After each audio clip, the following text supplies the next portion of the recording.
तो biological क्लासिफिकल 10 minute में ख़त्म कर देना है। तो दो बेसिस पे डिवाइड है, पहला 2 बेसिस पे नहीं डिवाइड है। मतलब कि देखो किसी बेसिस, एक तो यूनिन्यूक्लिएट, देखो सबसे पहले फिर भी होना होता है। सबसे पहले जैसे कि 5 तरह की चीज़ें होती है। देखो सबसे पहले मतलब इसमें क्या बोलते थे यार, इवोल्यूशन के अकॉर्डिंग कि किसके अकॉर्डिंग, मतलब जैसे कम से ज़्यादा इवॉल्व होता है। छोड़ो, जैसे कि सबसे पहले तो बैक्टीरिया आएगा क्योंकि सबसे छोटा होता है, और उसमें भी हम बताएंगे कि बैक्टीरिया में भी सबसे पहले इसके पास प्रिमिटिव न्यूक्लियस नहीं था, वो आएगा। और उसके बाद बैक्टीरिया से बड़ा एमोबिया पैरामीशियम होता है तो वो फिर आएगा। फिर उससे बड़ा फंगाई फंगस होता है तो वो आएगा। फिर प्लांटेई आएगा उससे बड़ा, और फिर उससे बड़ा एनीमिलिया आएगा। तो इससे भी समझ सकते हो कि किस ऑर्डर में चीज़ें आ रही हैं, और धीरे धीरे चीज़ें एडवांस होने के अकॉर्डिंग पुराने से नए की तरफ बढ़ेंगी। जैसे सबसे पहले जिसमें जिसमें जिसमें जिसमें जिसमें जिसमें सेल में भी यूनिसेलुलर, सबसे पहले तो यूनिसेलुलर होगा और फिर मल्टीसेलुलर। यूनिसेलुलर में भी जिसमें सबसे पहले न्यूक्लियस अच्छा वाला पूरा वाला प्रेजेंट नहीं होता है, प्रोकैरियोटिक जिसे मोनिरा बोलते हैं। और दूसरा जिसमें न्यूक्लियस पूरा प्रेजेंट होता है, यूकैरियोटिक सेल वाला जिसे प्रोटिस्टा बोलते हैं। और अगला आता है जिसमें और ये और क्या भाई, फंस गया। हाँ, यूकैरियोटिक, और ये वाला भी सारा इसमें भी जो आएगा यूकैरियोटिक ही होगा अब इधर से पूरा। और जो है और मल्टी सेलुलर में एक तो होता है, क्या होता है, 2 चीज़ में डिवाइड होता है। एक, अरे यार इसमें कुछ गलत बना है, एक प्लांटेई में और एक एनीमिलिया में डिवाइड होता है शायद, और प्लांटेई पता नहीं किस में डिवाइड होता है। एक नहीं, विथ सेल वॉल में ही और विदाउट सेल वॉल में डिवाइड होता है। और देखो विथ सेल वॉल में 2 चीज़ आती है। एक जो अपना खाना खुद से बना सकता है उसे फोटोसिंथेसिस बोलेंगे, और एक जो अपना खाना खुद से बना नहीं सकता उसे नॉन फोटोसिंथेसिस बोलेंगे। जैसे कि इसमें फंगाई, इसमें प्लांटेई यानी प्लांट, और जिसका वॉल सेलुलोज से बना होता है, उसका चिटिन से बना होता है। और विथआउट सेल वॉल में एनीमिलिया यानी हम लोग जैसे लोग आते हैं, और लोग या जानवर। अब देखो प्लांटेई में भी, अब इसको भी फर्दर देखो, सबसे पहले तो सेल के बेसिस पे डिवाइड किया गया, उसमें भी जिसमें न्यूक्लियस प्रॉपर प्रेजेंट नहीं है और फिर प्रेजेंट है, और इसमें with cell wall without cell wall, और उसमें भी जिसमें जो फोटोसिंथेसिस कर सकते हैं जो नहीं कर सकते हैं। और अब इसमें भी प्लांटेई में भी जो फोटोसिंथेसिस कर सकते हैं उसमें जो जिसमें अब इसके बेसिस पे कैटेगराइज किया गया, जिसमें रीफ स्टेम लीफ का डिफ्रेंसिएशन नहीं है, और एक जिसमें है इसके बेसिस पे डिफ्रेंशिएट किया गया। जिसमें नहीं है पहला थैलस बॉडी टाइप वाला, या तो थैलोफाइटा भी बोल सकते हो, ये मोस्टली एक्वाटिक यानी पानी रिवर वगैरह में रहते हैं। और अगली चीज़ आती है जिसमें रूट स्टेम लीफ का डिफ्रेंसिएशन होता है, जो कि ब्रायोफाइटा होता है, जिसमें एम्फीबियंस आते हैं, प्लांट एम्फीबियंस। ये वाटर के साथ साथ, जैसा इसमें वाटर था, लैंड में भी रह सकते हैं। और इसमें रूट स्टेम लीफ का डिफ्रेंसिएशन होता है। बस यही एक इससे एडवांस चीज़ है, और नहीं तो वही चीज़ है। बस डिफ्रेंसिएशन का इसमें डिफ्रेंसिएशन हो सकता है, इसीलिए यहाँ रखा गया। और टेरिडोफाइटा में जिसमें इसमें इससे क्या एडवांस है कि इसमें वेस्कुलर बंडल यानी जाइलम एंड फ्लोएम, जो पानी ले जाता है, खाना ले आता है, जाइलम और फ्लोएम प्रेजेंट होता है इसमें, इसके बेसिस पे कैटेगराइज कर दिया गया। और उसके बाद अगला ये सब देखो क्रिप्टोगैम्स हैं, और अगला फेनरोगैम्स में कैटेगराइज किया। क्रिप्टोगैम मतलब जिसमें हिडन गैमिट्स होते हैं, जैसे सीड्स से ग्रो होंगे, लेकिन इसमें फ्लावरिंग में ही हिडन नहीं, खुल के वो फ्लावर में से उड़ के जाके होता है, तो इसमें वो वाले चीज़ आते हैं। इसी को फेनरोगैम्स बोलते हैं, जिसमें हिडन नहीं होते हैं, उड़ के सामने से वो होता है, और इसमें सीड हिडन होके ग्रो होता है, या तो स्पोर्ट्स भी कह सकते हैं। ये वाला मायूस वाला साइन बना है, ये थोड़ा अच्छे से नहीं पढ़ पाया था, इसे बाद में कभी कर लेना। और seed and non flowering plant होते हैं, और ये seed bearing and flowering plant होते हैं। अब देखो इसे भी फेनरोजेम्स में भी सीड पे 2 बेसिस पे अब इसको भी कैटेगराइज़ किया गया फैनोइड बेसिस को भी, कि जिसमें सीड के ऊपर फ्रूट की कवरिंग नहीं होती है और एक जिसमें सीड के ऊपर फ्रूट की कवरिंग होती है। तो जिसमें सीड की कवरिंग नहीं होती है उसे जिम्नोस्पर्म, जिम्नोमसल होता है नेकेड या नंगा, और स्पर्म मतलब होता है सीलिया, क्योंकि वो सीलिएटेड मूवमेंट करता है इसमें, इसीलिए इसे जिम्नोस्पर्म बोलते हैं। और इसे एंजियोस्पर्म बोलते हैं इस वाले को, कि एंजियो मतलब कवर्ड और स्पर्म मतलब सीलिया, एंजियो स्पर्म बोलते हैं। अब एंजियो स्पर्म को भी 2 चीज़ में डिवाइड किया गया, एक मोनोकॉट, एक डाइकॉट। जैसा कि मूँगफली को हम 2 पार्ट में डिवाइड कर सकते हैं तो वो डाइकॉट हुआ, लेकिन हम चावल को 1 पार्ट में डिवाइड कर सकते हैं तो वो मोनोकॉट हुआ। ये हो गया प्लांट टके।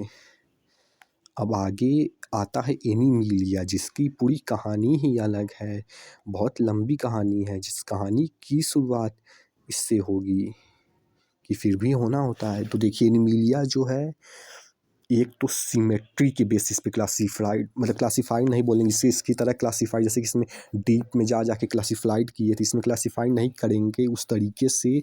इसमें जैसा कि यहाँ पे लिखे भी हैं, इसमें क्लासिफिकेशन नहीं होता है, फाइलम होता है 9 तरह का। और ये भी सिंपल टू कॉम्प्लेक्स एनिमल के हिसाब से क्लासिफाइज करेंगे। और इसमें छोड़ो, अभी उस पे आएंगे। जो चीज़ हम बताने वाले थे वो ये है कि फिर भी बताना होता है। तो देखो एक सिमेट्री के बेसिस पे, जिसमें रेडियल सिमेट्री, जैसे इसमें बहुत सारे सिमेट्री हो सकते हैं तो इसीलिए इसमें रेडियल सिमेट्री है। रेडियल सिमेट्री मतलब जैसे बहुत सारे में सिमेट्री हो सकता है, बाइलेटरल मतलब 2 में सिमेट्री हो सकता है, और जर्म लेयर मतलब डिप्लोबास्टिक है या ट्रिप्लोबास्टिक। जैसे हमारा स्किन होता है तो ऊपर वाला चीज़ एक्टो स्किन होता है और सबसे अंडर वाला एंडो होता है और बीच वाला मेजो होता है, उसी तरीके से जिसमें डिप्लोबास्टिक मतलब एंडो और एक्टो हो केवल, और ट्रिप्लो मतलब एक्टो एंडो के साथ मीजोडर्म भी हो, तो उस पे बेसिस पे। और कोयला मतलब अंदर, जैसे हमारे अंदर स्पेस, बहुत इस खाली स्पेस रहता है जिसमें पेट के अंदर बहुत सी ऑर्गन्स आ जाते हैं और हार्ट वगैरह, उसी मतलब कि खाली स्पेस प्रेजेंट हो जिसमें, तो उसमें भी जिसमें खाली स्पेस इसको कैटेगराइज किया जाता है जिसमें खाली स्पेस प्रेजेंट नहीं है, इस सेलोमेंट में जिसमें खाली स्पेस प्रेजेंट नहीं है।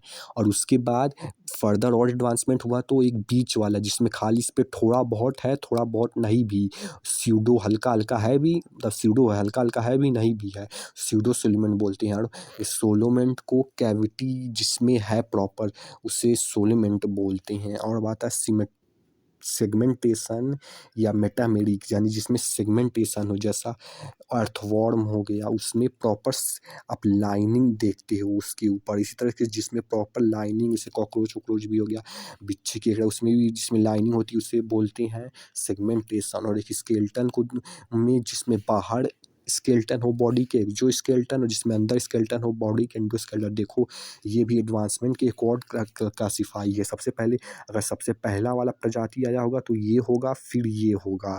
और इसमें भी पहला वाला आया होगा तो ये, फिर ये, पहला वाला आया होगा तो ये, फिर ये, और पहला वाला आया होगा तो ये, और इसमें पहला वाला आया होगा तो बाहर, फिर अंदर, इसी के अकॉर्डिंग भी इसमें है। और ये वाला छोड़ो, ये वाला गलत हो गया था, अब छोड़ो, क्योंकि फिर भी छोड़ना होता है। अब देखो इसे समझने के लिए, क्योंकि देखो 9 तरह के नाम तो याद कर लोगे, तो उसमें उसको सबसे पहला तो उसका स्ट्रक्चर याद करो, कि जैसे कि ये पूरा अभी बताए थे, इसमें से कि कौन सिमेट्रिकल वाला याद करो, और डिप्लोब्लास्टिक है कि ट्रिप्लोब्लास्टिक है वो याद करो। या इसमें भी ये तीनों से क्लासिफाइड करेंगे उस नाम को। एक तो ये चीज़ याद कर लो, और प्लस में हर एक का नेम, कि उसमें किस तरह की चीज़ पाई जाती है, किस तरह का एनिमल, वो याद कर लो। और कुछ एक्स्ट्रा पॉइंट याद कर लो, ये कुछ एक्स्ट्रा पॉइंट जो है, और इस बस ये 3 चीज़ याद कर लो, हो जाएगा। सबसे पहले कि ये तीनों किस में प्रेजेंट हैं, और प्लस में कुछ एक्स्ट्रा नाम कि किस तरह का उसमें एनिमल पाया जाता है, जैसे केचुए टाइप का या तो बिच्छी टाइप का, उस तरह का। और कुछ एक्स्ट्रा पॉइंट याद कर लो या समझ लो, बस हो गया फिर ख़त्म। क्योंकि हाँ, समझ गए होगे, तो सबसे पहला आता है कि फिर भी आना होता है पोरीफेरा। तो देखो पोरीफेरा सबसे पहला आता है, हट यार, सबसे पहला आता है पोरीफेरा। देखो पोरीफेरा, अब इसमें भी दो, ये पानी में रहता है, ये वाला भी और ये वाला भी पानी में रहता है। इस पे भी कैटेगराइज कर सकते हो या तो समझ सकते हो, तीसरा वाला जैसा बोले थे। ये पानी में रहता है और ये वाला पोरीफेरा सेलुलर लेवल पे होता है, यानी इसमें केवल सेल प्रेजेंट होता है। जैसे सी के अंदर, नदी के अंदर ये वाला नहीं, सी के अंदर एक रहता है जिसमें केवल एक सेल का होता है। ये पानी वाला पानी में रहता है, एक सेल होता है। और इसी को पेरिफेरा बोलते हैं। और अब अगला आता है कोलेंट्रेटा, जिसमें भी पानी के अंदर रहता है। जैसे कि हाइड्रा हो गया, जैसे कि हाइड्रा सुने ही होंगे। इसमें यहाँ से छोटा सा वो भी पैदा होता है और फिर ये बड़ा होता जाता है, तो जब भारी हो जाता है तो ये गिर जाता है और फिर से अपना अलग ग्रो कर लेता है। हाइड्रा वो प्रेजेंट होता है इसमें, वो जैसा नाम बोले थे दूसरे नंबर पे, वो हाइड्रा याद कर लो। और जो है इसमें आरडीए यानी कि रेडियल सिमेट्री, डिप्लोमास्टिक और एसिलूमेंट, यानी कि अंदर जो है क्या बोलते हैं, स्पेस प्रेजेंट नहीं होता है, कैविटी प्रेजेंट नहीं होती है इसमें। तो यहाँ क्यों लिखा है कि प्रेजेंट नहीं होती होगी, छोड़ो। हाँ, तो ये हो गया जैसा कि इसमें हाइड्रा एक नाम एग्जाम्पल याद कर लो जैसा दूसरा बोले थे। और एक कि इसमें रेडियल सिमेट्री मतलब कि आरडीए होता है। और अब आता है प्लेटीहेलमिन्थेसिस, वो उसमें जो है जैसा कि प्लैनेरा सुने होगे, इसको बीच में से काट देते हैं तो ये रीजनरेट अगेन कर लेता है। तो इसमें दूसरा जैसा बोले थे वो नाम में ये प्लैनेरा एग्जाम्पल याद कर लो ताकि इसका कैटेगराइज मतलब इससे समझ सको। और बीटीए जैसा कि नाम बोले थे यानी कि बाईलेटरल सिमेट्री और डिप्लोब्लास्टिक एसिलोमेंट, यानी कि अंदर स्पेस प्रेजेंट नहीं होता है, कैविटी प्रेजेंट नहीं होती है। तो ये दोनों याद कर लो इसमें। और ये डॉर्सी वेंट्रली, देखो प्लेटी से आ जाता है फ्लैट, यानी कि फ्लैट होता है डॉर्सी वेंट्रली, यानी पीठ के साइड वाला फ्लैट होता है। ये तीसरा वाला पॉइंट में जैसा बोले थे कि एक्स्ट्रा पॉइंट ये याद कर लो। अब आता है नेमाटोडा, क्या लिखा है नेमाटोडा। इसमें बीटीपी वाला होता है जैसा कि वो तीनों बोले थे, तो इसमें बीटीपी याद कर लो। और इसमें एग्जाम्पल में एस्केरिस याद कर लो कि जैसे कि ये लार्ज इंटेस्टाइन में होता है, पॉटी वगैरह के वक्त रिलीज होता है, लार्ज इंटेस्टाइन में ये होता है। हाँ, और इसमें अब आता है एनीलिडा। और एनीलिडा में जो है जी अर्थवर्म एग्जाम्पल नाम याद कर लो जो बोले थे, अर्थवर्म यानी कि केचुआ आता है, जिसमें कि कछुआ से एक और चीज़ याद कर लो कि इसमें सेगमेंटेशन भी होगा। ये तीसरा में एक्स्ट्रा पॉइंट है कि ये याद कर लो। और जो है सेगमेंटेशन होगा और ये बाइसेक्सुअल भी होता है, यानी कि इसमें मेल और फीमेल कैरेक्टरिस्टिक दोनों पे होता है, इसलिए खुद से रिप्रोड्यूस कर सकता है। ये तीसरा में एक्स्ट्रा पॉइंट याद कर लो। और ये पहला में बीटीसी होता है। देखो अब जितना आगे आएगा सब बीटीसी वाला ही होगा। बाईलेटरल ट्रिप्लोब्लास्टिक कोलिमेंट, यानी प्रॉपर कैविटी प्रेजेंट होगी। ट्रिप्लोब्लास्टिक मतलब तीनों जड़ मतलब कि लेयर प्रेजेंट होगी। बाईलेटरल छोड़ यार बता ही चुके हैं। बस एक में एक्सेप्शन होगा जिस पे हम आएंगे अभी, उसमें नहीं होगा, नहीं तो सब में अब आगे यही कंटिन्यू होगा, इसलिए बार बार रिपीट नहीं करूँगा, आगे सब में यही ज्वाइन कर लेना पहले नंबर पे। दूसरा तीसरा बस बता दें आगे। अब आगे आते हैं आर्थ्रोपोडा। आर्थ्रोपोडा तो सबसे पहले आर्थ्रोपोडा, देखो आर्थो मतलब आर्थ्रोपोडा को पोडा से ना बोलो, कीड़ा मकोड़ा बोलो कि देखो मोड़ा से मकोड़ा, आर्थो से कीड़ा मकोड़ा बोलो। इसमें जितने भी कीड़े आते हैं ये सारे इसमें आते हैं। और ये दुनिया में सबसे ज़्यादा टॉप 1 में आती है, इंसान नहीं ये होते हैं। देखो तो सब जाके बीच में एक जगह से ज्वाइंट होता है, इसीलिए क्योंकि ज्वाइंट होता है तो इसीलिए इसके नाम में ही आर्थो यानी ज्वाइंट लगा होता है। और फीट मतलब पोडा मतलब फीट होता है, यानी कि इसके बहुत सारे फीट्स निकले होते हैं जैसा कि हर इंसेक्ट के निकले ही होते हैं। जैसे बिच्छी हो गया, काकरोच, बटरफ्लाई, ये सब इसमें आ जाते हैं। और एक चीज़ और इसमें याद कर लो तीसरे पॉइंट नंबर में कि इसका कुछ एक्स्ट्रा वाले कैरेक्टरिस्टिक है कि ये ओपन सर्कुलेटरी सिस्टम है, इधर वाला भी है ओपन सर्कुलेटरी। और ये सेकंड लार्जेस्ट में आएगा। अभी इस पे भी आएँगे मोलस्का पे, इसमें भी ओपन सर्कुलेटरी है और इसमें भी ओपन सर्कुलेटरी है और ये लार्जेस्ट ग्रुप है, यानी कि टॉप 1 में जब सबसे ज़्यादा प्रजाति इसी की होती है। अब आता है मोलस्का, तो देखो मोलस्का से मोमो यानी कि सॉफ्ट टाइप के इसमें आते हैं, जैसे स्नेल सॉफ्ट होता है, ऑक्टोपस सॉफ्ट होता है, सॉफ्ट वाले के आते हैं और इसमें भी ओपन सर्कुलेटरी होता है और सेकंड लार्जेस्ट होता है। तो इसमें स्नेल ऑक्टोपस एग्जाम्पल में, ताकि समझ पाओ कि मोलस्का में किस तरह की प्रजाति आती हैं, तो ये एग्जाम्पल में।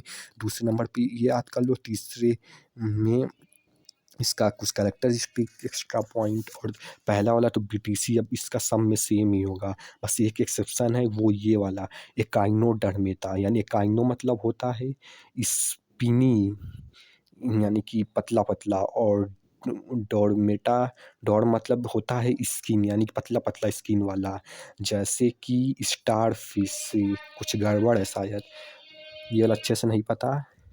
इसमें जो है रेडियल सिमेट्री होती है, बाईलेटरल नहीं, मल्टीपल में सिमेट्री होती है, बस यही इसमें एक्सेप्शन है कि रेडियल सिमेट्री होती है। इसमें ये चीज़ याद रखना है एक्स्ट्रा पॉइंट, मतलब कि बीटीसी वाले में। और जो है अब आता है,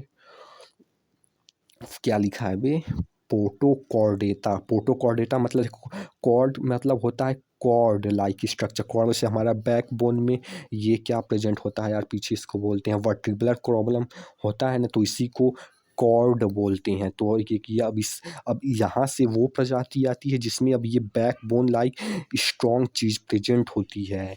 तो पोटोकॉर्डेटा में एक तरह का इंसेक्ट होता है, हालांकि इसमें वर्टिब्रल कॉलम तो नहीं कहेंगे, यानी कि कॉर्ड लाइक स्ट्रक्चर, क्योंकि वर्टिब्रल कॉलम तो हम लोग वाला होता है, वो तो उसी तरीके से कॉर्ड लाइक स्ट्रक्चर प्रेजेंट होता है। हालांकि उसके पूरे लाइफ टाइम में कुछ टाइम के लिए ही होता है, लेकिन होता है, लेकिन फिर आगे जैसे और हम जाएंगे तो वो पूरे लाइफ टाइम के लिए दूसरे में होता है। तो देखो अब कॉर्डेटा में भी दो, एक नोटोकॉर्डेटा पे, यानी कि जिसमें कुछ stage of life, some stage of life के लिए प्रेजेंट होता है, जिसमें पोटोकॉर्डेटा आता है। अब कॉर्डेटा में को मतलब इस कॉर्डेटा को भी दो में डिवाइड करेंगे, एक जिसमें कुछ टाइम के लिए आता है, एक जिसमें ज़्यादा टाइम के लिए आता है, मतलब हमेशा के लिए आता है।